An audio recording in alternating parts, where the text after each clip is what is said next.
Hey, what's going on, ladies and gents? How are you people doing? Here back again with another World Cup team preview video here. So this time I'm doing my preview for the Switzerland and the Cameroon game. That's right. And the way how I see it, I think this game could go two ways. You know, one, Switzerland gets a win here, or number two, Cameroon, they pull off an upset over Switzerland. Well, the way how I see it, I think both Cameroon and Switzerland match up against each other very, very well, even though I do believe that Switzerland are the favorites to win this game.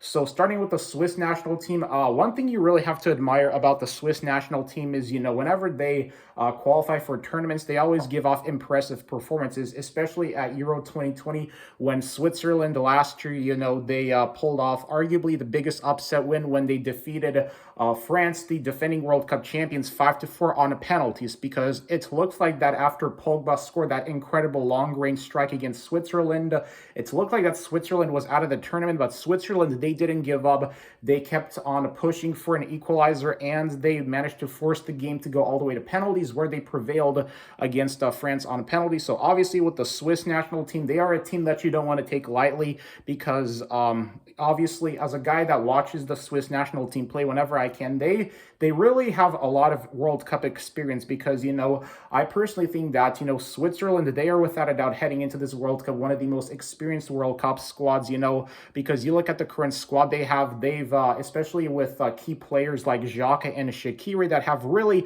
I guess you could say, improved the fortunes of the Swiss national team.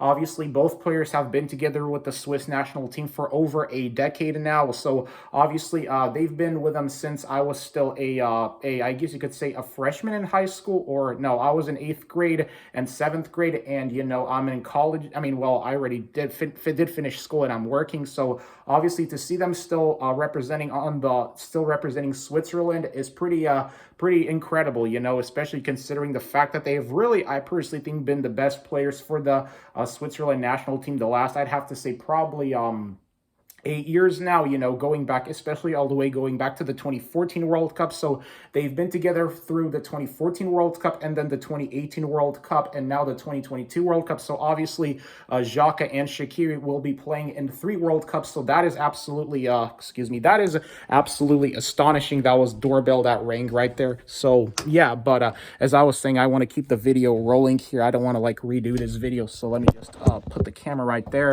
All right, let me just if you guys can see that. But anyways, back to the video. So yeah, Xhaka and Shaqiri, man, they've been impressive, you know, and I honestly have to say they are still very underrated players, I believe, especially, you know, Shaqiri, who's been playing in the MLS for the Chicago Fire. He's still been performing really, really well for him. You know, I think this past season, he had a pretty respectable season with the Chicago Fire, and Xhaka, he's obviously developed into a top performer at Arsenal, because it looked like that Xhaka was on the verge of leaving Arsenal for Roma, I believe, because he was linked with Roma. But, you know, with Arteta's presence there, I guess you could say his presence has really helped improve Xhaka's form, and Xhaka has been one of Arsenal's top and consistent performers for this season. Arguably, you know, him and Bukayo Saka and Gabriel Jesus and Saliba, without a doubt, have been the top performers for Arsenal. So Xhaka, he obviously with Arsenal, he's become a key player for that squad, and he's playing like a very solid midfielder.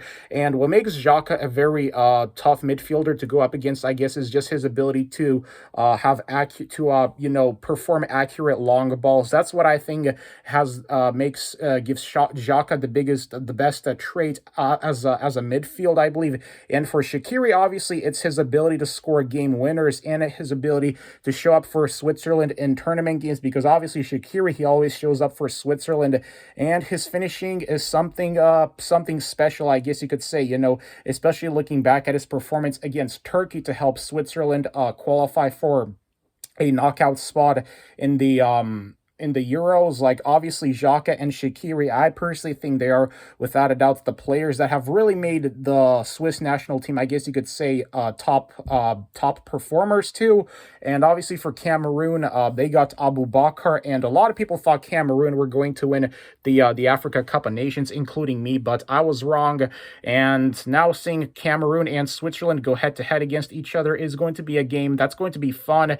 Obviously, for that game, if I'm being honest, guess with my prediction, I'm gonna have to give it to Switzerland and say, I guess 3-2 for Switzerland. I think it's going to be one of those games where Shaqiri's probably is going to score a brace here, and I believe Xhaka is going to get an assist right there. So obviously, yeah, I have to say 3-2 for Switzerland, but don't be surprised if Cameroon manages to pull away here with an upset win, because you don't want to underestimate Cameroon, especially after their incredible performance at the Africa Cup of Nations this past year. Like, I think Cameroon definitely have the ability or the potential to challenge and put up a great performance over Switzerland. And now, obviously, for Switzerland, another player that's been possibly the best performer on that squad would have to be Jan Sommer. I mean, he's the one that helped, that saved Kylian Mbappe's penalty, and because of his ability to save Kylian Mbappe's penalty, that's what allowed him to help Switzerland qualify for the quarterfinals against Spain, where they ended up losing on penalties. So obviously here, man,